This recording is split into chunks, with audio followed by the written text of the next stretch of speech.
लिए शुरू करते हैं सोमवार के व्रत की कथा। एक बार भगवान शिव जी पार्वती जी के साथ भ्रमण करते हुए मृत्युलोक की अमरावती नगर में पहुंचे। उस नगर के राजा ने भगवान शिव का एक विशाल मंदिर बनवा रखा था। शिव और पार्वती उस मंदिर में रहने लगे। एक दिन पार्वती ने भगवान शिव से कहा कि हे प्राणनाथ, आज मेरी चौसर खेलने की इच्छा हो रही है। पार्वती की इच्छा जानकर शिव पार्वती के साथ चौसर खेलने बैठ गए। खेल प्रारंभ होते ही उस मंदिर का पुजारी वहां आ गया। माता पार्वती जी ने पुजारी से पूछा कि हे पुजारी, ये बताइए कि इस बाजी में किसकी जीत होगी। तो ब्राह्मण ने कहा कि महादेव जी की, परंतु चौसर में शिव जी की पराजय हुई और माता पार्वती की जीत हुई। तब ब्राह्मण को उन्होंने झूठ बोलने के अपराध में कोढ़ी होने का श्राप दे दिया। शिव और पार्वती उस मंदिर से कैलाश पर्वत लौट गए। पार्वती जी के श्राप के कारण पुजारी कोढ़ी हो गया। नगर के स्त्री पुरुष उस पुजारी की परछाई से भी दूर दूर रहने लगे। कुछ लोगों ने राजा से पुजारी के कोढ़ी हो जाने की शिकायत की, तो राजा ने किसी पाप के कारण पुजारी के कोढ़ी हो जाने का विचार कर उसे मंदिर से निकलवा दिया। उसकी जगह दूसरे ब्राह्मणों को पुजारी बना दिया। कोढ़ी पुजारी मंदिर के बाहर बैठकर भिक्षा मांगने लगा। कई दिनों के पश्चात स्वर्ग लोक की कुछ अप्सराएं उस मंदिर में पधारी और उसे देखकर कारण पूछा। तो पुजारी ने निसंकोच पुजारी उन्हें भगवान शिव और पार्वती जी के चौसर खेलने और पार्वती जी के श्राप देने की सारी कहानी सुनाई। तब अप्सराओं ने पुजारी से 16 सोमवार का विधिवत रखने को कहा। पुजारी द्वारा पूजन विधि पूछने पर अप्सराओं ने कहा, सोमवार के दिन सूर्योदय से पहले उठकर स्नान आदि से निवृत्त होकर स्वच्छ वस्त्र पहनकर आधा सेर गेहूं का आटा लेकर उसके 3 अंग बनाना। फिर घी का दीपक जलाकर गुड़, नैवेद्य, बेलपत्र, चंदन, अक्षत, फूल, जनेऊ का जोड़ा लेकर प्रदोष काल में भगवान शिव की पूजा अर्चना करना। पूजा के बाद 3 अंगों में एक अंग भगवान शिव को अर्पण करके एक आप ग्रहण करे। शेष 2 अंगों को भगवान का प्रसाद मानकर वहां उपस्थित स्त्री, पुरुष और बच्चों को बांट देना। इस तरह व्रत करते जब 16 सोमवार बीत जाए तो 17वें सोमवार को 1 पाव आटे की बाटी बनाकर उसमें घी और गुड़ मिलाकर चूरमा बनाना। फिर भगवान शिव को भोग लगाकर वहां उपस्थित स्त्री, पुरुष और बच्चों को प्रसाद बांट देना। इस तरह 16 सोमवार व्रत करने और व्रत कथा सुनने से भगवान शिव तुम्हें कोढ़ को नष्ट कर देंगे, तुम्हारी सभी मनोकामनाओं को पूरी कर देंगे। इतना कहकर अप्सराएं स्वर्ग लोक को चली गई। पुजारी ने अप्सराओं के कथा अनुसार 16 सोमवार का विधिवत व्रत किया। फलस्वरूप भगवान शिव की कृपा से उसका कोढ़ नष्ट हो गया। राजा ने फिर मंदिर का पुजारी बन गया। वह मंदिर में भगवान शिव की पूजा करता आनंद से जीवन व्यतीत करने लगा। कुछ दिनों बाद पृथ्वी का भ्रमण करते हुए भगवान शिव और पार्वती उस मंदिर में पधारे। स्वस्थ पुजारी को देखकर पार्वती ने आश्चर्य से उसके रोग मुक्त होने का कारण पूछा। तो पुजारी ने उन्हें 16 सोमवार व्रत करने की सारी कथा सुनाई। पार्वती जी भी व्रत की कथा सुनकर बहुत प्रसन्न हुई और उन्होंने पुजारी से इसकी विधि पूछकर स्वयं 16 सोमवार का व्रत प्रारंभ किया। पार्वती जी उन दिनों अपने पुत्र कार्तिकेय के नाराज होकर दूर चले जाने से बहुत चिंतित रहती थी। वे कार्तिकेय को लौटा लाने के कारण अनेक उपाय कर चुकी थी, लेकिन कार्तिकेय लौटकर उनके पास नहीं आ रहे थे। 16 सोमवार का व्रत करते हुए पार्वती ने भगवान शिव से कार्तिकेय के लौटने की मनोकामना की। व्रत समापन के तीसरे दिन सचमुच कार्तिकेय वापस लौट आए। कार्तिकेय ने अपने हृदय परिवर्तन के संबंध में पार्वती जी से पूछा, हे माता, आपने ऐसा कौन सा उपाय किया था जिससे मेरा क्रोध नष्ट हो गया और मैं आपके पास वापस लौट आया। तब पार्वती जी ने कार्तिकेय को 16 सोमवार के व्रत की कथा कह सुनाई। कार्तिकेय अपने एक ब्राह्मण मित्र ब्रह्मदत्त के प्रदेश चले जाने से बहुत दुखी थे। उसको वापस लौटाने के लिए कार्तिकेय ने 16 सोमवार का व्रत करते हुए ब्रह्मदत्त के वापस लौट आने की कामना प्रकट की। व्रत के समापन के कुछ दिनों बाद मित्र उनका लौट आया। ब्राह्मण ने कार्तिकेय से कहा, प्रिय मित्र, तुमने ऐसा कौन सा उपाय किया था जिससे कि मेरे परदेश से मेरे विचार एकदम परिवर्तित हो गए और मैं तुम्हारे स्मरण करते हुए लौट आया। कार्तिकेय ने अपने मित्र को भी 16 सोमवार के व्रत की कथा सुनाई। ब्राह्मण मित्र व्रत के बारे में सुनकर बहुत खुश हुआ और उसने भी यह व्रत किया। 16 सोमवार व्रत का समापन करने के बाद ब्रह्मदत्त विदेश की यात्रा पर निकला। वहां नगर के राजा हर्षवर्धन की बेटी राजकुमारी गुंजन का स्वयंवर हो रहा था। वहां के राजा ने प्रतिज्ञा की थी कि एक हथनी यह माला जिसके गले में डालेगी वह अपनी पुत्री का विवाह उसी से कर देगा। ब्राह्मण भी उत्सुकतावश महल में चला गया। वहां कई राज्यों के राजकुमार बैठे थे। तभी सजी धजी हथनी सूंड में जयमाला लिए वहां आई। हथनी ने ब्राह्मण के गले में जयमाला डाल दी। फलस्वरूप राजकुमारी का विवाह ब्राह्मण से हो गया। एक दिन उनकी पत्नी ने पूछा कि हे प्राणनाथ, आपने कौन सा शुभ कार्य किया था जो उस हथनी से राजकुमारों को छोड़कर आपके गले में जयमाला डाल दी।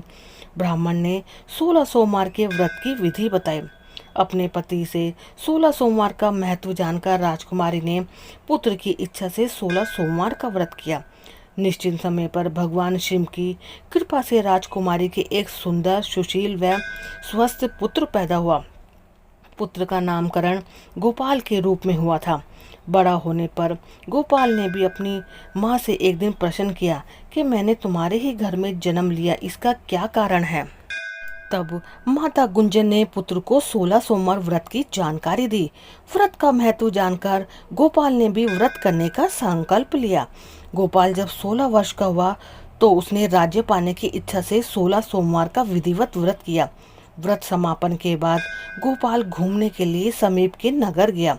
वहां के वृद्ध राजा ने गोपाल को पसंद किया और बहुत ही धूमधाम से अपनी पुत्री राजकुमारी मंगला का विवाह गोपाल के साथ कर दिया।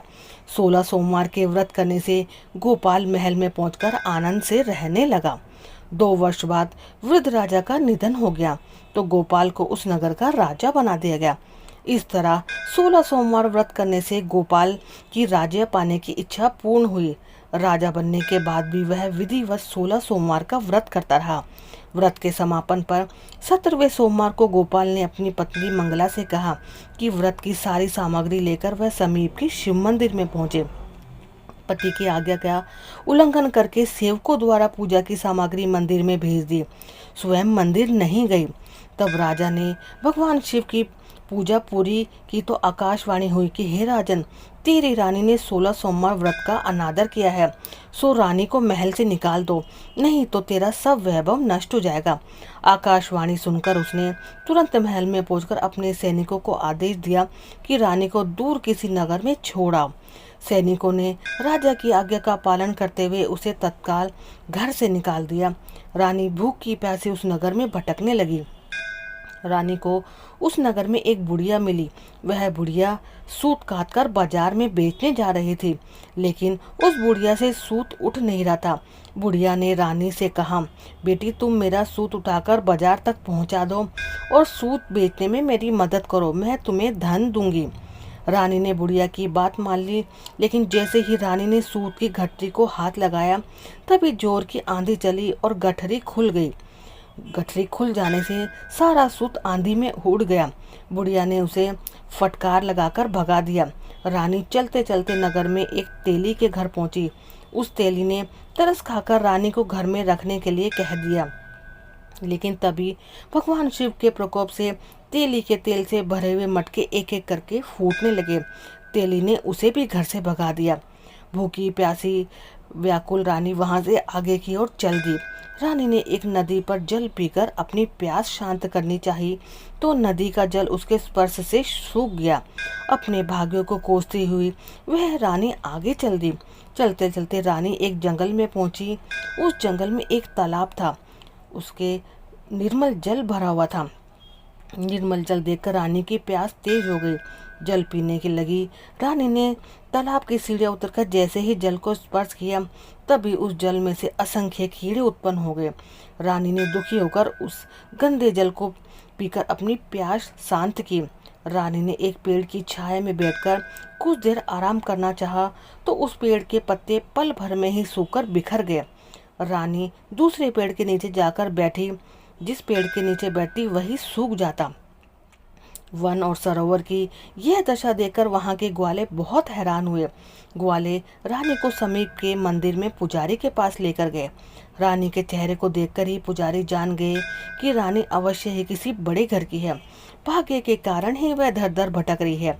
पुजारी ने रानी से कहा कि हे पुत्री, तुम कोई चिंता ना करो, मेरे साथ इस मंदिर में रहो, कुछ ही दिनों में सब कुछ ठीक हो जाएगा।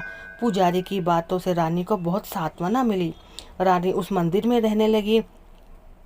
रानी भोजन बनाती तो सब्जी जल जाती, आटे में कीड़े पड़ जाते, जल से बदबू आने लगती। पुजारी भी रानी के दुर्भाग्य से बहुत चिंतित होते हुए बोला कि हे पुत्री, अवश्य ही तुमसे कोई अनुचित काम हुआ है जिसके कारण देवता तुमसे नाराज है और उनकी नाराजगी के कारण ही तुम्हारी ये दशा हुई है। पुजारी की बात सुनकर रानी ने अपने पति के आदेश पर मंदिर में ना जाकर शिव की पूजा नहीं करने की सारी कथा सुना दी। पुजारी ने कहा, अब तुम्हें कोई चिंता करने की जरूरत नहीं है। कल सोमवार है और कल से तुम 16 सोमवार के व्रत करना शुरू कर दो। भगवान शिव अवश्य ही तुम्हारे दोषों को क्षमा कर देंगे। पुजारी की बात मानकर रानी ने 16 सोमवार के व्रत प्रारंभ कर दिए। रानी सोमवार का व्रत करके शिव की विधिवत पूजा अर्चना की तथा व्रत करा सुनने लगी। तब रानी ने 17वें सोमवार को विधिवत व्रत का समापन किया तो उधर उसके पति राजा के मन में रानी की याद आई। राजा ने तुरंत ही अपने सैनिकों को रानी को ढूंढ कर लाने के लिए भेजा।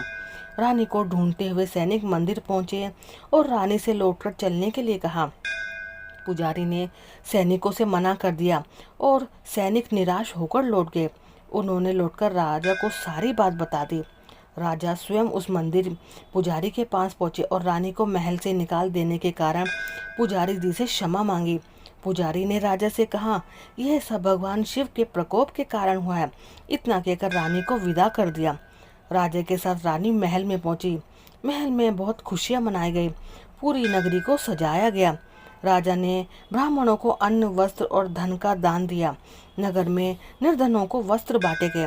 रानी 16 सोमवार का व्रत करते हुए महल में आनंद पूर्वक रहने लगी। भगवान शिव की अनुकंपा से उसके जीवन में सुख ही सुख भर गया।